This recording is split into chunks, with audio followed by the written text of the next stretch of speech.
Everyone, I hope you're having an amazing day today. So welcome to another episode of Visualforce page development. So last section we talked about standard controllers, and I built a standard controller demo where I demonstrated how to get a contact and the list of contacts, right? So today will be a bit interesting. So today we won't be talking about the standard controllers. Instead, we will be talking about the custom controllers. Now, custom controllers are a bit different to standard controllers. So think about standard controllers, right? Like if you remember, if you haven't watched my previous video, I would encourage you to please check out that first before you come and watch this one, because it's very important you understand what are the standard controllers before you dive into custom controllers, right? I'll put the link of my previous video there at the top of the video, so you can check it out, right? Okay, cool. So what happens in standard controller, right? Standard controller, if you remember, I demonstrated that I got a single record, that's a contact record, or a list of or like a collection of contacts, right? And I've displayed that in form of a table, which is great. Now imagine if I wanted to get the data out of the two objects, right? You can't do that using standard controller. You need to rely on a custom controllers. So custom controllers are basically an Apex class where we have a get method, set method, and an action, right? Get is when you're getting a data from the database, that's a Salesforce database, and the set method is when you are inserting a data from a Visualforce page to your Salesforce database, right? And then action is about, you can move back and forth the page, different actions you can do, right? Okay, so what we're gonna do, so today I'll be building a custom controller. So we're gonna use a custom object that I built a long time ago. That's a two custom object, that's a beer sold and the porter beer. So what I wanted to do is that I wanted to display information from these two objects on the screen in the form of a table, right? So I'll tell you what I meant by that. So first thing first, you need to log into your Salesforce org, and as usual, every time I mention to you guys that please do not use a customer sandbox org. If you don't have a free developer account, please register for one. It's very easy to do that. Once you do that, right, and you need to log into your developer account, and then you can arrive to this page. Something looks similar to this, depending upon the time of the year you're watching this video or the version, right? Okay, so I've logged into my developer org and I'm in the setup page. If you don't know how to go to setup page for whatever reason, there is a gear cog icon here, right? And you click on setup, it'll take you to the page here, right? Now let's go to object manager. So what we're gonna do, we're gonna focus on two objects here. Let me look for something called beer, and we got this called porter beer, and we're gonna talk about the beer sold. So what I want information from these two objects to be displayed on a page, right, in the form of a table. Probably, let's go into beer sold. So I want two fields from here, and what we're gonna do, I'm gonna display a beer type and then probably the beer sold name, right? Type in the sold name from this, and from the other one, and let's go back. Sorry, it's okay. From the porter beer, what I'll be interested into displaying, let's say porter name and let's say quantity, right? Two things. So we're gonna display these two information on a Visualforce page, right? Yeah, so let's dive in. So first thing first, let's create a Visualforce page. So I'll create a skeleton page. So I'm gonna copy this from here, and then I'll paste it here.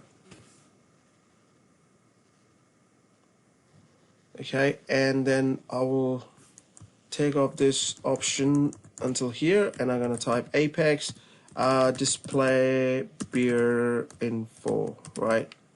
You can name whatever you want. So I'm gonna display this here, and as usual, you know that you can create a Visualforce page from here. If you don't know how to do that, I'll cover that in my previous lecture as well. Okay, please check it out. Okay, so we're gonna take you here, excuse me, and I will take this option off. and I'll leave this a skeleton code here. Okay, now let's dive into our Apex code development. So for that, I'm gonna take you to developer console. I'm gonna go here, and this is a gear code icon. I'm gonna take you to dev console, and let's create a Apex class. So we're gonna do new Apex class. Let's say beer. Okay, beer types, right? You can name whatever you want based on whatever that makes sense to you. For demo purpose, I'm naming it beer types. Usually, I won't name the class Apex class this way, but for the sake of demonstration, please excuse me. So if you think that the naming convention sucks. Okay, so beer types, right? So what we're gonna do, we're gonna create a two get statement. Get methods. One will return the data from porter beer, and the other one from the other beer section, right? Beer sold. So let's start with the porter beer first. So we're gonna do public and list of. Let's go to the detail section here, porter beer, and we're gonna do here. I'm gonna say get porter beer, right? And gonna do list of porter beer and just a PB equals to. We are interested in two fields, right? So let's look at those two fields. Go to field and relationships. We're interested into porter name. So we're gonna do porter name here, and we're gonna add another. That's a quantity. You can choose, whatever fields you want. So for the sake of simplicity, I'm limiting it to two fields, right? So you can, put 50 fields if you like, if that's what your business requirement is all about. So yeah. Okay, so let's save this. Okay, so it's going to take a while to save it sometimes. Okay, all right, now let's create another method to fetch the list of beer sold. So let's go to the other one. Let's go to beer. Yeah, just stop beer. And let's go to beer sold. Field and relationship. Oh, sorry, not field and relationship. Beer sold, right? Okay. All right, and so we can say get beer sold, right? And and then we're gonna do okay, beer sold equals to select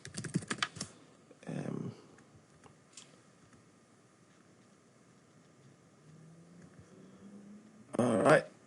Okay, so we're gonna choose beer type.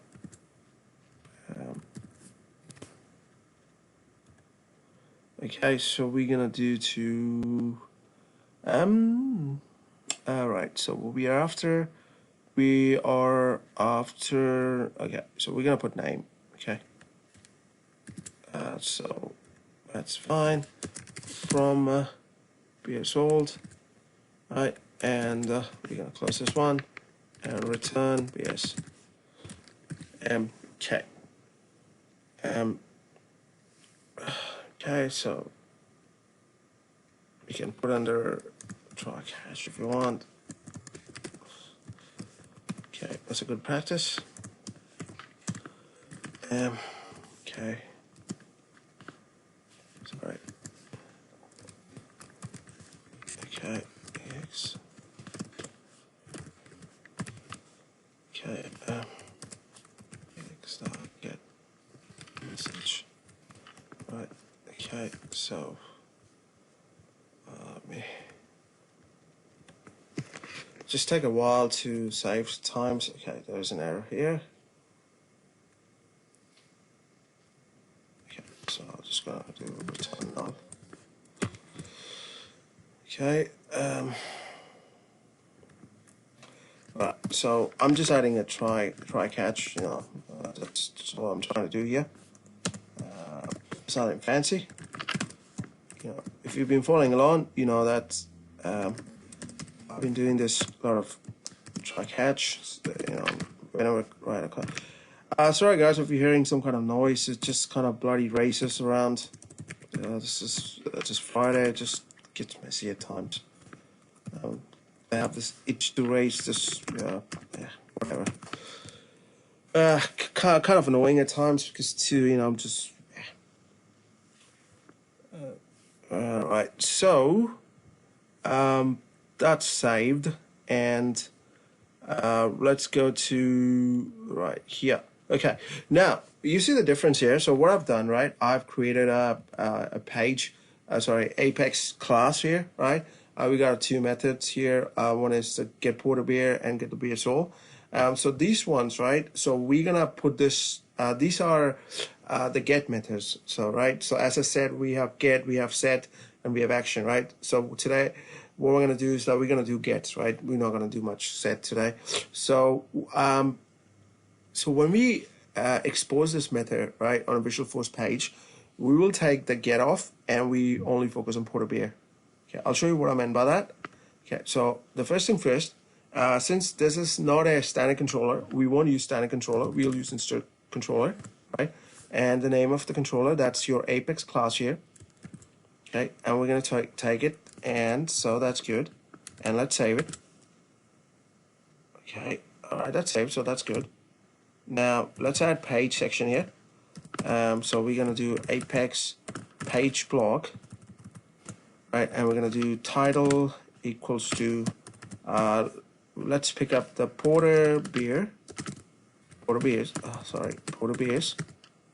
And what we're gonna do since it's a collection, right? If you remember in from a previous lecture, collections, you have to use a table, right? So we're gonna do table here. So page. So we're gonna do page block table, right? And we're gonna do. Okay, just put it down here. And we're gonna do value equals to.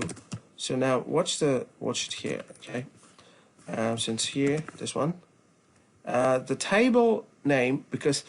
So what happened is, all right, in previous lecture, when we're dealing with the standard controller, we put contact, right, because the contact is an object. Here we are relying on a method. So, but this is a get porter beer, right?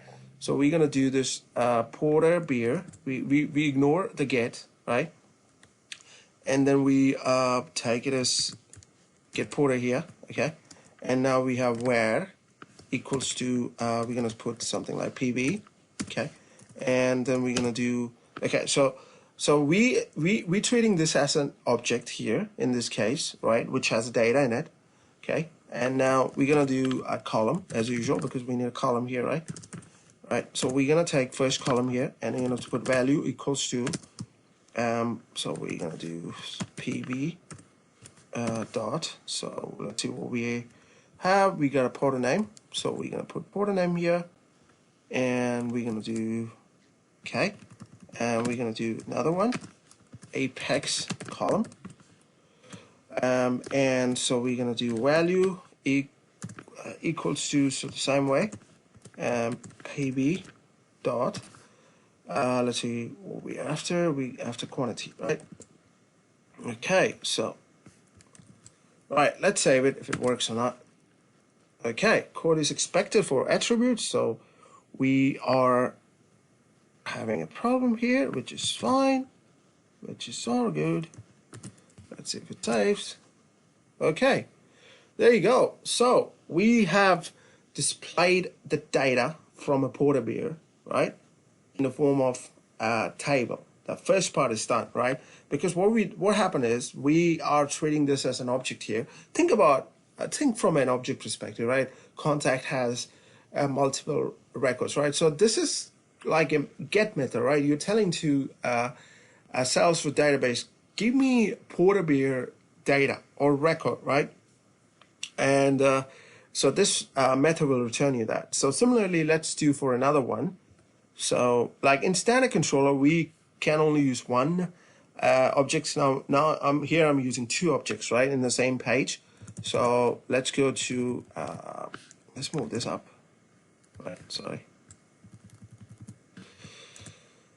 Okay, and what I'm gonna do Control A, Shift Tab, right, and I'm gonna save it. Okay, now let me move this up a bit so that I can write code. Okay, so what I'm gonna do another Apex page block.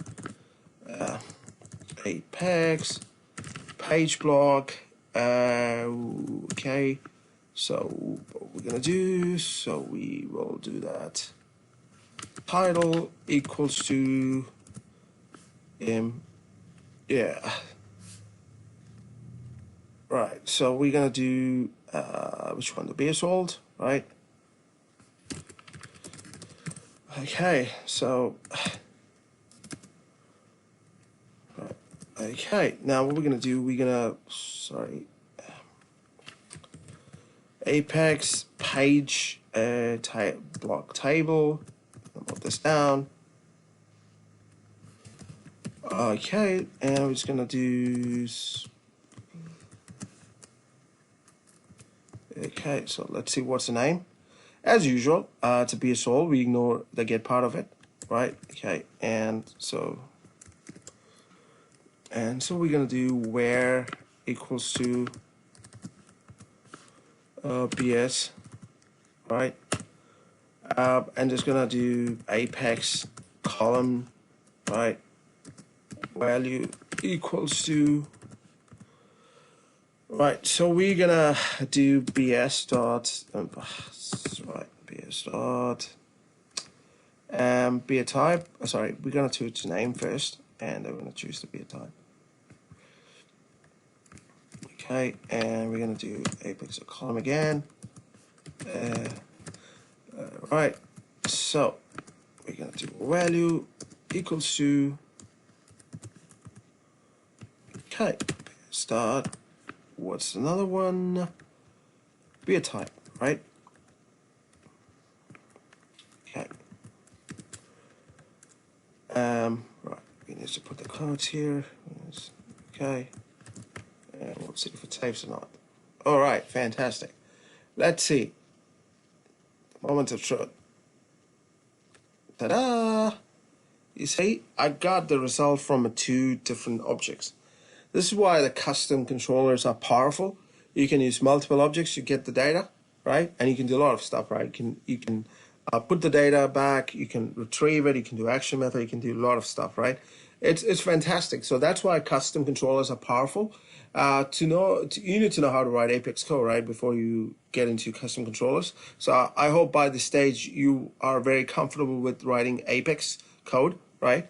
So yeah, this is all I wanted to cover today. As I mentioned in my previous lecture, I wanted to take it slower, Visualforce page, so that you get enough time to do hands-on, right, before I get into a next lecture of it, next lecture series, right? Because you need to understand the concept very well. You need to understand the fundamentals, right? That's the whole about programming is all about, right? You need to understand the basics, right? Before you go and start writing complex code, you need to understand why we have page block, or what, how to write columns, how to write page block table, right? That kind of stuff. Visualforce is pretty straightforward. The components are great. It's much easier, given the fact, Salesforce libraries, right? The development libraries are not too vast, not too in abundance. I'm not saying in a bad way. Like if you're someone who comes from .NET Core or .NET Framework, a lot of things you have in, the learning curve is a bit higher on .NET side, or even if you're someone from a Java background, right? So, the learning curve is a bit higher compared to Salesforce, development side of things, right? Because that's what I felt. I'm not sure how you've been feeling when you're doing with this, Salesforce side of things, because I find Salesforce much easier than, than getting into, Python libraries like NumPy or, Sci-Fi kind of stuff, right? Because it's huge, right? So yeah, that's my opinion, right? I'm not judging anything. I'm just saying. I mean, I find working in Salesforce development is much easier compared to other technologies I work with. C# being an exception. I do enjoy working a lot on .NET platform as well. It's very stable. I do like it very much. At the same time, I do enjoy working on Salesforce a lot as well. Okay, cool. Right, that being said, that's all I wanted to cover today, guys. I hope you find this session valuable. As usual, if you're not aware that I have a blog, please check out. There's, this is my blog, where I put all the videos out there. And, in not only the development one, I sometimes put admin stuff as well. So the plan is, like, I was thinking that once I finish platform dev, right, I was planning to do app builder, but instead I'm going to do Einstein, right? I just wanted to show you guys how to do Einstein and write bots as well. It's something you can do. I mean, I played with bots. I mean, I've written bots in different technology, but it'll be exciting to see what Einstein has to offer, right? So I hope you're excited. So that's one of the things I'll be covering after we finish platform dev. So that being said, if you haven't registered, if you haven't subscribed, so please subscribe to my channel if you wanted to know more about new things, because I'll be covering a lot of things that's coming, over the coming period of time, right? So we're going to talk about Einstein. We're going to even talk about integration designer. My main aim is to get you all guys certified to the CTA level. So we'll be covering everything, right, over the course of time. And as usual, I don't charge any single penny for Salesforce. Any of the videos I make, I'm not interested in that. My main is to educate you guys so that we can see the best Salesforce product written on Salesforce coming out in the market, right? So that's my main intention, right? And at the same time, to educate everyone in Salesforce. There are people who charge money out of. There's nothing wrong in that. It's fine, their choice. I don't do that because I make money in a different way. So I make money from real estate and all that kind of stuff. So I'm happy with that either. So either way, okay. That's all for today. So I hope you have an amazing Friday. Take care. Bye-bye.